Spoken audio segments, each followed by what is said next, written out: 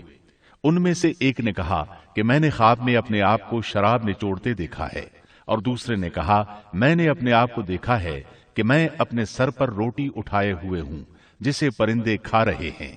ہمیں آپ اس کی تعبیر بتائیے، ہمیں تو آپ خوبیوں والے شخص دکھائی دیتے ہیں۔ قید خانے کے قیدی بھی جان چکے تھے کہ یوسف علیہ السلام نیک ہیں۔ آپ نے سوچا یہ دین کی دعوت دینے کا بہترین موقع ہے۔ انہوں نے جو کچھ ان سے کہا وہ آیت نمبر 37 اور 38 میں اس طرح آیا ہے۔ یوسف نے کہا تمہیں جو کھانا دیا جاتا ہے اس کے تمہارے پاس پہنچنے سے پہلے ہی میں تمہیں اس کی تعبیر بتلا دوں گا۔